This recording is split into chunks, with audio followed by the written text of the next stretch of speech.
চন্দনা দেবীর বাড়িতে তার মেয়ে শতাব্দী যা বলে সবাইকে তাই শুনতে হয়। বাড়িতে শতাব্দীর কথাই শেষ কথা, কিন্তু পারমিতার নতুন বিয়ে হয়ে আসার পর সে কিছুতেই তার ননদের খবরদারি সহ্য করতে পারে না।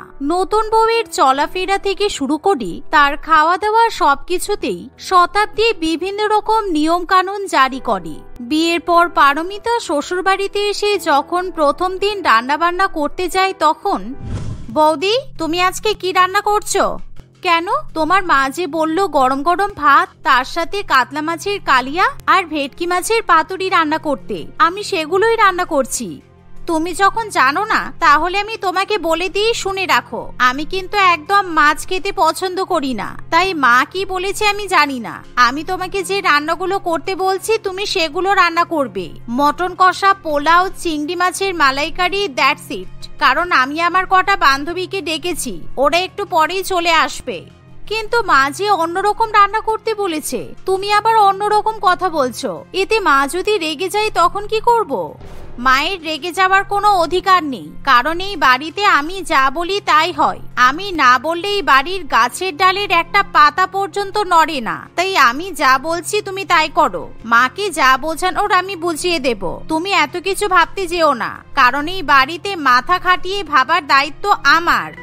এই বলে শতাব্দী রান্নাঘর থেকে চলে যায়, যা দেখে পারমিতা মনে মনে ভীষণ রাগ করে। আসলে শতাব্দী অনেক বড় চাকরি করে, আর সে মাস গেলে লক্ষ লক্ষ টাকা রোজগার করে নিয়ে আসে, যা দিয়ে তাদের গোটা সংসার চলে। শুধুমাত্র সেই কারণে পরিবারের একমাত্র গার্জিয়ান ছিল শতাব্দী। তাই পারমিতার কিছু করার থাকে না। সে তার শাশুড়ি মায়ের বলে দেওয়া খাবারগুলো রান্না না করে ননদের কথা মতো রান্নাবান্না করে। দুপুর হতে না হতেই শতাব্দীর বন্ধু বান্ধবীরা বাড়িতে চলে আসে। তখন পারমিতা সবাইকে খেতে দেয়।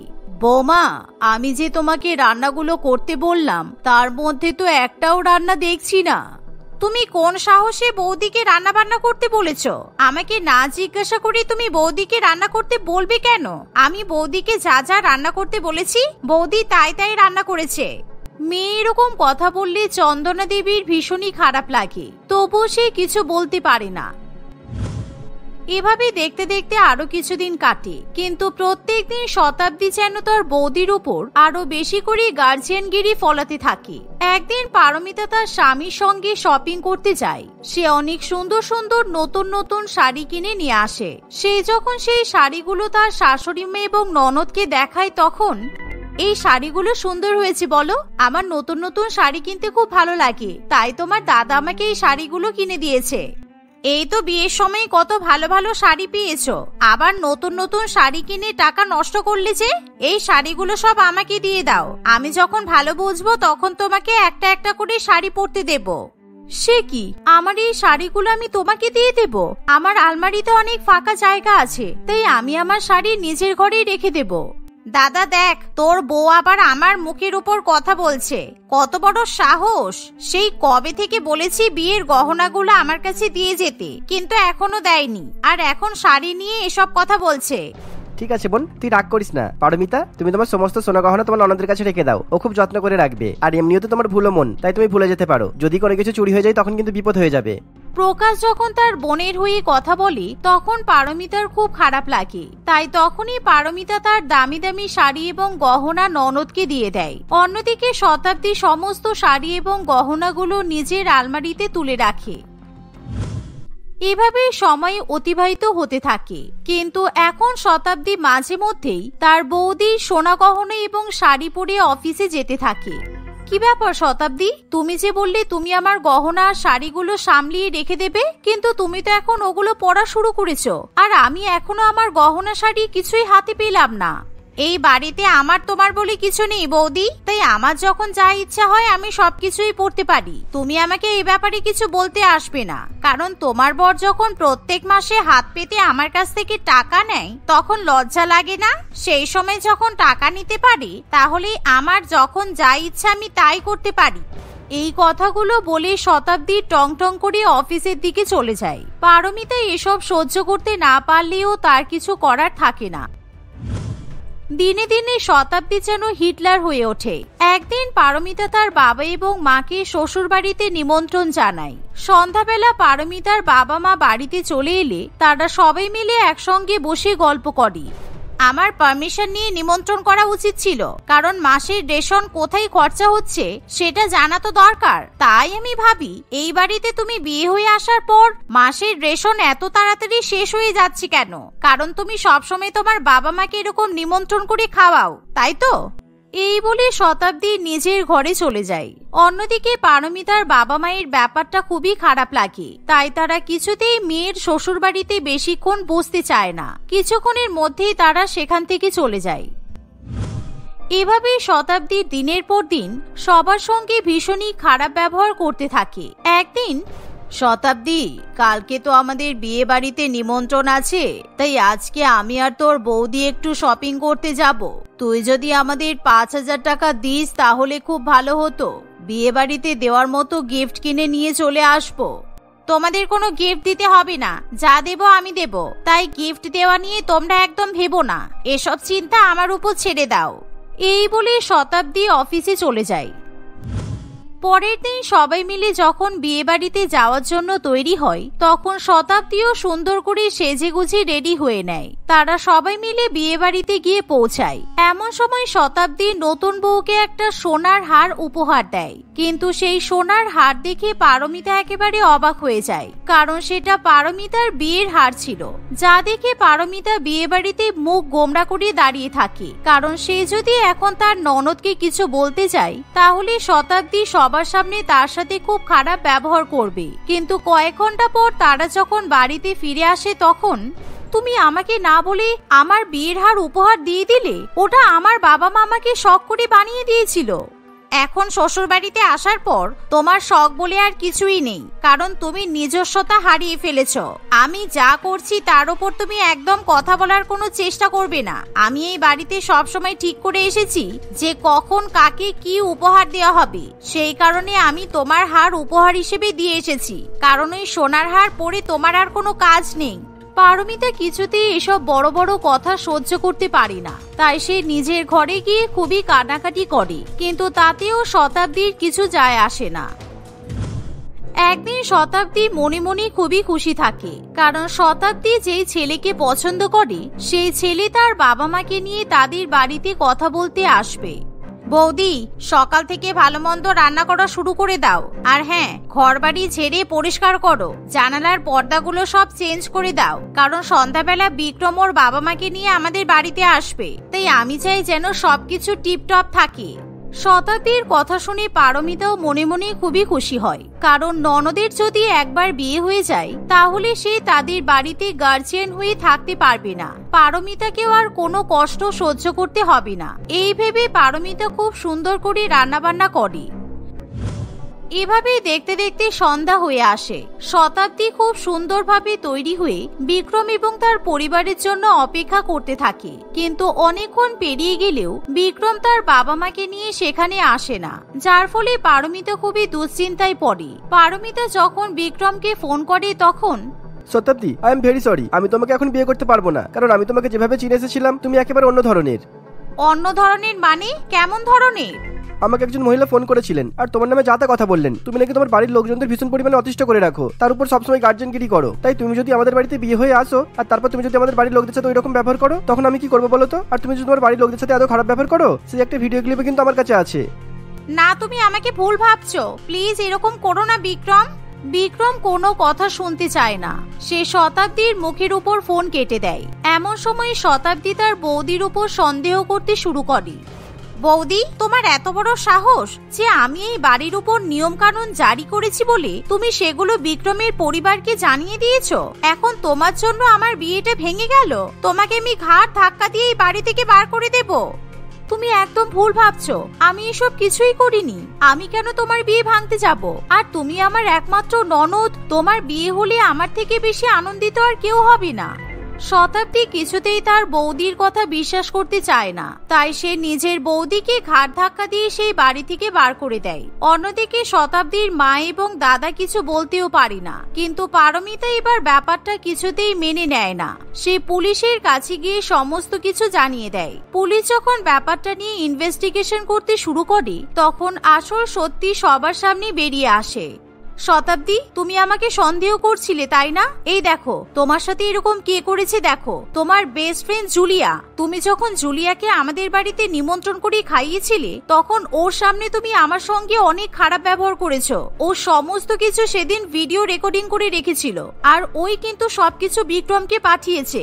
পুলিশ যখন শতাব্দীর সামনে সমস্ত তথ্য প্রমাণ দেখায় তখন শতাব্দী একেবারে আকাশ থেকে পড়ে। জুলিয়া, তুই শেষ পর্যন্ত আমার সঙ্গে এরকম করতে পারলি? যা করেছি ঠিক করেছি, কারণ তোর মতো মেয়ে যদি কোনো সংসারে যায় সেই সংসার তুই একেবারে জ্বালিয়ে পুড়িয়ে ছাড়খাড় করে দিবি। তোর জ্বালায় তোর বাড়ির লোক কেউ ভালো থাকতে পারে না, আর তুই নিজেকে বেশি গার্জিয়ান মনে করিস তাই না? তুই কিন্তু আসলে কিছুই না। নিজেকে এতটা বড় করে সবার সামনে দেখানোর কোনো মানেই হয় না। জুলিয়া এরকম ভাবে বললে শতাব্দীর খুবই খারাপ লাগে, তাই শতাব্দী এবার নিজের এরকম গার্জিয়ান সুলভ ব্যবহার পরিবর্তন করার চেষ্টা করে। সে আর কারোর উপর খবরদারি করতে চায় না। আর যেহেতু শতাব্দীর বিয়ে ভেঙে যাওয়ায় সে এখন সবসময় মন খারাপ করে বসে থাকে। কিন্তু যা দেখে পারমিতার খুব খারাপ লাগে, তাই পারমিতা নিজে বিক্রম এবং তার পরিবারের সঙ্গে কথা বলে, যার ফলে বিক্রম সেই বিয়েতে রাজি হয়ে যায়। বৌদি, আই এম ভেরি সরি, আমি তোমার সঙ্গে অনেক খারাপ ব্যবহার করেছি, কিন্তু তোমরা প্লিজ কিছু মনে করো না। আমি আর কখনো এরকম করব না বৌদি। এভাবেই দেখতে দেখতে কিছুদিনের মধ্যেই বিক্রম এবং শতাব্দীর খুবই ধুমধাম করে বিয়ে হয়। শতাব্দী বিয়ের পর তার বাপের বাড়িতে আর কখনোই খবরদারি ফলাতে আসে না, আর নাইবা সে শ্বশুর বাড়িতে গিয়ে কারোর উপর কিছু চাপিয়ে দেওয়ার চেষ্টা করে, যার ফলে সে শ্বশুর বাড়িতে খুবই সুখে শান্তিতে বসবাস করতে পারে। সঙ্গীতা তার বাবা মায়ের সঙ্গে একটি ছোট্ট গ্রামে একটি ছোট্ট বাড়িতে থাকতো। তারা খুব বেশি গরিব বা খুব বেশি ধনী ছিল না। বছরের প্রত্যেকটা মাসে প্রত্যেকটা ঋতুতে তাদের কোনো না কোনো অসুবিধা লেগেই থাকতো, কিন্তু সবচেয়ে বেশি কষ্ট হতো গরমকালে, কারণ তাদের বাড়িতে ফ্রিজ ছিল না।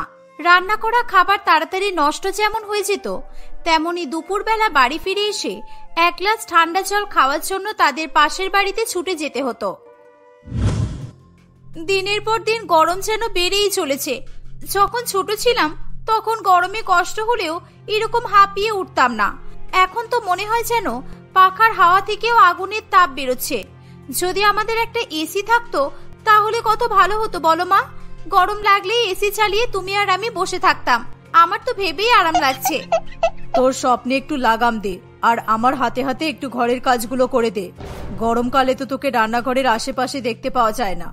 আমি কিভাবে সারাদিন গরমে ঘেমে নিয়ে এত কাজ করি একবার ভেবে দেখেছিস? এদিকে তোদের রোজ রোজ নতুন খাবারের ফিরিস্তি, আজ এটা বানিয়ে দাও, কাল ওটা বানিয়ে দাও। আমি তো সারা বছর ধরে তোমার হেল্প করি মা। তুমি তো জানো আমি গরম একদম সহ্য করতে পারি না, সেজন্যই তো গরমকালে রান্নাঘরের সামনেও আসি না। আমার তো মনে হয় সারাদিন শুধু শুয়েই থাকি। যদি জলের মধ্যে শুয়ে থাকা যেত তাহলে কত ভালো হতো বলো মা। কথা বলতে বলতে পুষ্পা দেবীর ডালে ফোড়ন দিতেই সঙ্গীতা কেসে ওঠে। তাদের রান্নাঘর খুব ছোট হওয়ায় সেখানে সে দম নিতে অস্বস্তি বোধ করে। পুষ্পা দেবী কোন রকমে তার চোখে মুখে জল দিয়ে তাকে তার ঘরে শান্ত করে বসায়। এইটুকুতে তোর এই অবস্থা? বিয়ের পরে শ্বশুরবাড়ি গিয়ে তুই রান্না করবি কিভাবে? একটুখানি ডালের ফোড়নের ঝাঁজেই তুই তো পুরো অজ্ঞান হয়ে যাচ্ছিলি। আমি শ্বশুর বাড়িতে গিয়েই বলে দেব গরমকালে আমি কোনো রান্না করতে পারবো না। শীতকালে বর্ষাকালে যখন খুশি আমাকে খাটিয়ে নিক, কিন্তু গরমকালে আমি আমার বিছানা থেকেই উঠবো না। হ্যাঁ, দেখতেই পাবো তুই কি করিস। তোর অত বড় পরিবার, ভাসুর, যা, ননদ, শ্বশুর, শাশুড়ি সবাই আছে। কিভাবে তুই কাজ না করে গরমকালে শুয়ে থাকিস আমিও দেখব। কথা বলে আমাকে ভয় না দেখিয়ে একটু লেবু শরবত বানিয়ে দাও তো, দুজনে মিলে খাই। আর না হলে তুমি বসো, আমি নিয়ে আসছি। থাক মা, তোমাকে আর রান্নাঘরে যেতে হবে না। এখানে ফ্যান চালিয়ে বস, আমি তোর জন্য শরবত বানিয়ে আনছি। রান্নাঘরে এখন খুব গরম, শরবত বানাতে গিয়েই তোর শরীর খারাপ হয়ে যাবে। এই বলে পুষ্পা দেবী সেখান থেকে শরবত বানাতে চলে যায়। কিছুক্ষণ পরে সে সঙ্গীতাকে বেশ কয়েক টুকরো তরমুজ এবং এক গ্লাস ঠান্ডা ঠান্ডা লেবুর শরবত এনে দেয় আর তাকে রোদ্রে বাইরে বেরোতে নিষেধ করে। এভাবেই তাদের দিন কাটতে থাকে। দেখতে দেখতে সঙ্গীতা এবং সায়নদীপের বিয়ের দিন এগিয়ে আসে। খুবই ধুমধাম করে তাদের বিয়ে হয়। গরমকালে বিয়ে হওয়ার দরুন ভারী শাড়ি গহনা পরে সঙ্গীতার খুবই কষ্ট হয়, কিন্তু সে কাউকেই কিছু বলে না। সঙ্গীতা শ্বশুরবাড়ি যাওয়ার জন্য তৈরি হয়। গাড়িতে উঠে সে মনে মনে ভাবে, আমি তো কিছুই জানি না ওদের বাড়িতে এসি আছে কিনা। যদিও আমি সায়নদীপকে বলেছিলাম আমি গরম সহ্য করতে পারি না, জানি না ও সেটার কোনো ব্যবস্থা করেছে কিনা। এখনো 2 মাস বাকি গরম যেতে। ওখানে গেলে তো আমাকে সবসময় শাড়ি পরে থাকতে হবে, এত তো গহনা পরতে হবে। আমি জানি না কিভাবে থাকতে পারবো। কিছুক্ষণ পরে সে তার শ্বশুর বাড়িতে পৌঁছে গেলে তার শাশুড়ি মা তাকে সবার জন্য কিছু রান্না করে আনতে বলে। এতটা পথ যাত্রা করে এসে এত গরমের মধ্যে এবং খুবই ভারী ভারী শাড়ি গহনা পরে রান্না করতে হবে ভেবে সঙ্গীতা খুবই চিন্তায় পড়ে যায়। বাড়িতে এত লোক, সে সবার সামনে কিছু বলতেও পারে না। কাউকে কিছু না বলে সে রান্নাঘরে চলে যায়। সেখানে গিয়ে সে রান্না করতে থাকে আর ভাবে তার মা তাকে কিভাবে আগলে রাখত। এই নে মা, শরবতটা খেয়ে নে। এতটা রাস্তা এলি আর এখন কিছু করতে হবে না। আমি ফ্যান চালিয়ে দিচ্ছি, জানালাগুলো সব খুলে দিচ্ছি। তুই কি কোল্ড ড্রিঙ্কস খাবি? এনে দেব নাকি রেশমিদের বাড়ি থেকে একটু ঠান্ডা জল এনে দেব? এত চিন্তা করো না মা, আমি একদম ঠিক আছি। তুমি লেবুর শরবত বানিয়ে দিলে তো এটাই আমার জন্য যথেষ্ট। তা বললে হয় রে মা, তুই আমার একমাত্র মেয়ে।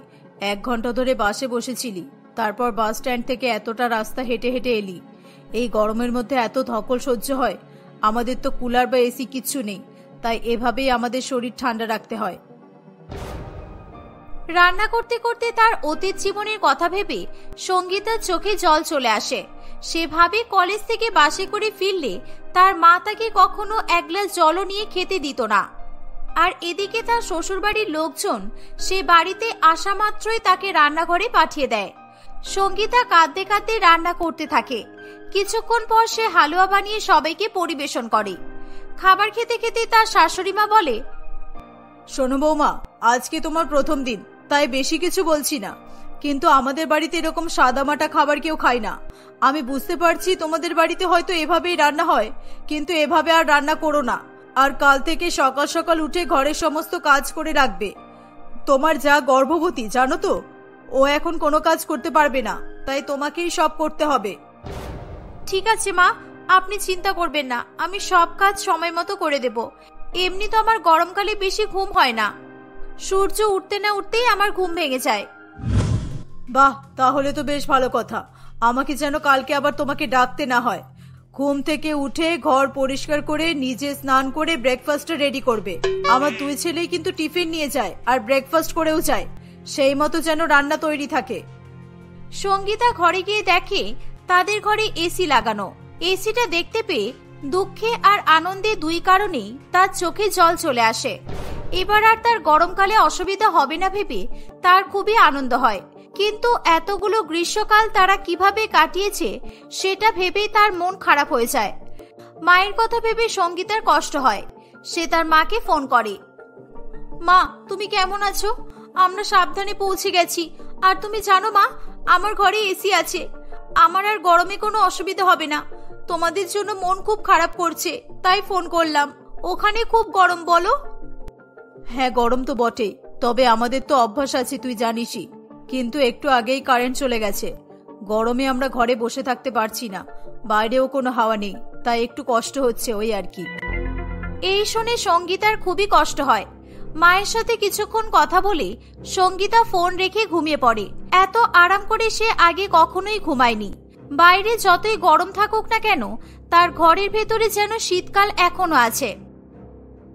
এই কারণে পরের দিন তার ঘুম থেকে উঠতে দেরি হয়ে যায়।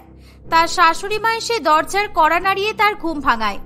সে সঙ্গীতাকে খুবই বকাবকি করে। সঙ্গীতা ভাবেনি তার বিয়ের 2য় দিনে তাকে এত বকা শুনতে হবে। সে কিছু না বলে লজ্জায় সেখান থেকে চলে যায় এবং নিজের কাজ করতে থাকে। আজ আমার ছোট বৌমা প্রথম রান্না করেছে, তাহলে তো একটু আবদার করতেই হয়। হ্যাঁ বাবা, আপনি বলুন না আপনি কি খাবেন, আমি মোটামুটি সবই বানাতে পারি, আর যেগুলো পারবো না সেগুলো আমি ইউটিউব দেখে বানিয়ে দেব। দেবমাল বাবু সঙ্গীতাকে বেশ অনেক রকমের রান্না করতে বলে। সে নিজের পছন্দের এত রকমের রান্না করছে দেখে বাড়ির বাকি সদস্যরাও সঙ্গীতাকে এসে নানান রকমের রান্নার ফরমাইশ করতে থাকে। এদিকে গরমে আগুনের সামনে দাঁড়িয়ে সঙ্গীতার অবস্থা খারাপ হয়ে যায়। সকাল থেকে সে কিচ্ছু খায়নি, শুধুমাত্র শাশুড়ির বকা ছাড়া। এর মধ্যে তার ননদ অন্তরা তার কাছে এসে আরেকটি নতুন খাবার বানিয়ে দেওয়া জেদ করে। আমি এত রান্না একদিনে কিভাবে করব অন্তরা? আজকে আমি সবার জন্য যা যা করছি তুমি সেগুলোই খেয়ে নাও। কাল থেকে আমি তোমাকে তোমার পছন্দের খাবার রান্না করে দেব, প্রমিস। আমি এই গরমে আর দাঁড়িয়ে থাকতে পারছি না গো। তুমি তো খুবই স্বার্থপর দেখছি। সবাই তোমার থেকে বড়, তাই তুমি সবার কথাটা শুনলে যাতে বকা খেতে না হয়। আর আমি যেহেতু তোমার থেকে ছোট, তাই আমাকে মুখের উপর না করে দিচ্ছ। আমি তো ভেবেছিলাম আমার ছোট দাদার বউ আসলে আমরা দুজনে খুব ভালো বন্ধু হয়ে যাব, কিন্তু তোমার ব্যবহার দেখে তা তো মনে হচ্ছে না। এসব তুমি কি বলছো অন্তরা? আমি সকাল থেকে কত কিছু বানালাম বলো তো। আমাকেও তো রেস্ট করতে হবে বলো। আমি তোমাকে কালকে করে দেব, প্লিজ, তুমি কিছু মনে করো না। তাদের কোলাহল শুনে জয়িতা দেবী সেখানে চলে আসে। সে নিজের মেয়ের কাছ থেকে সমস্ত কিছু শুনে বলে, তুমি ওকে না করছো কেন? তুমি জানো না ও আমাদের বাড়ির সবচেয়ে ছোট। ওর কথা আমরা কখনো ফেলি না। যা যা বলছে সেগুলো সব ওকে এখনই বানিয়ে দাও, পরে বিশ্রাম নিতে যাবে। একদিন এসিতে শুয়ে খুব আরাম হয়ে গেছে, তাই না? তাই আর কাজে মন বসছে না। এসব কথা শুনে সঙ্গীতার খুবই দুঃখ হয়। সে ভাবে সেও এভাবে তার মায়ের কাছে জেদ করত। বাড়িতে এত কিছু আছে, সমস্ত সরঞ্জাম হাতের কাছে থাকে, এত খোলামেলা এত বড় রান্নাঘর, তাতেই আমি হাঁপিয়ে যাচ্ছি। গরমে আমি আর কিচ্ছু করতে পারছি না। আর আমার বাপের বাড়ির ওই ছোট্ট রান্নাঘরে আমার মা সারা দিন কাটিয়ে দিত, তবু আমাকে কিচ্ছু করতে বলতো না। আমি এখন বুঝতে পারছি মায়ের কতটা কষ্ট হতো। এভাবে সে আবার পুরানো দিনের কথা ভাবা শুরু করে। একটি দিনের কথা তার মাথায় আসে, যেদিন তার মায়ের খুব শরীর খারাপ ছিল। তাও সে সমস্ত কাজ একা হাতেই করছিল। পড়াশোনায় ক্ষতি হয়ে যাবে বলে সঙ্গীতাকে সে কিছুই বলেনি। মা, তোমার গায়ে এত জ্বর, তাই নিয়ে তুমি রান্না করছো? আমাকে তো একবার বলতে পারতে। শরীর খারাপ নিয়ে এত গরমে কেউ রান্না করে? তুমি এক্ষুনি ঘরে চলো। ঘরে গেলে তোদের খাবার কে বানাবে? এখনই তোর বাবা কাজ থেকে ফিরে এসে খাবার চাইবে, তখন আমি কি খেতে দেব? সঙ্গীতা তার মায়ের কোনো কথা শোনে না, তাকে জোর করে ঘরে নিয়ে চলে যায়। সুধীর বাবু বাড়িতে এসে খাবার খেতে চায়। সঙ্গীতা রান্না করতে যাবে, তখন তার মা বলে, একদিন একটু জলমুড়ি খেয়ে নাও। মেয়েটা গরম সহ্য করতে পারে না, জানোই তো। ওকে তাই আমি রান্না করতে বলিনি। আদরের মেয়েটা আমার রান্নাঘরে গিয়ে গরমে কষ্ট পেলে আমারও কষ্ট হবে। সেদিন তারা প্রত্যেকে জলমুড়ি খেয়ে শুয়ে পড়ে। কিন্তু সঙ্গীতার শ্বশুরবাড়িতে কেউ তার গরমের কষ্ট বোঝা তো দূরের কথা, তাকে এক গ্লাস জল এনেও দেয় না। এইভাবে বেশ কয়েকদিন কাটে। একদিন সমস্ত রকম রান্না বান্না সেরে সঙ্গীতা নিজের ঘরে এসি চালিয়ে বসলে তার যা সেখানে এসে বলে, এই মেয়ে, এই অবেলায় এসি চালিয়েছো কেন? ঘরের জানালাগুলো খুলে দাও। প্রাকৃতিক হাওয়াতেই তোমার ঘর ঠান্ডা হয়ে যাবে। এভাবে যখন তখন এসি চালাবে না। কেন দিদি ভাই, এসি চালালে কি হবে? কি হবে মানে? তুমি কি বাচ্চা? কিছু বোঝো না? তুমি জানো না ইলেকট্রিকের বিল আমরা সবাই ভাগাভাগি করে দিই? তুমি যদি সারাদিন এসি চালিয়ে বিল বাড়িয়ে দাও, সেই বিলের ভাগ আমার স্বামী কেন দেবে গো? এই কারণেই বলছি যখন তখন এসি চালাবে না। সঙ্গীতা এসি বন্ধ করে জানালার পাশে বসে বাইরে তাকিয়ে কি যেন ভাবতে থাকে। ভাবতে ভাবতে কখন তার চোখ লেগে আসে এবং সে ঘুমিয়ে পড়ে। ঘুম ভেঙে দেখে তার ঘরে এসি চলছে এবং সামনে তার স্বামী দাঁড়িয়ে আছে। সঙ্গীতা উঠে বসলেই সায়নদীপ তার হাতে ঠান্ডা শরবত ধরিয়ে দিয়ে বলে, এসি না চালিয়ে গরমে ঘুমিয়ে পড়েছো কেন?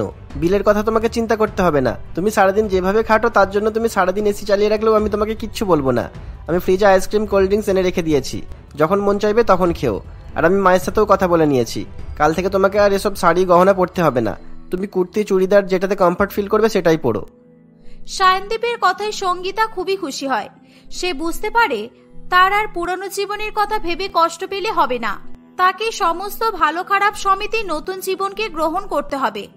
এভাবে তারা সবাই সুখে শান্তিতে দিন কাটাতে থাকে। কিছুদিন পর সায়নদীপ সঙ্গীতার বাবা মাকে একটি এসি উপহার দেয়। সঙ্গীতা ভীষণ খুশি হয়।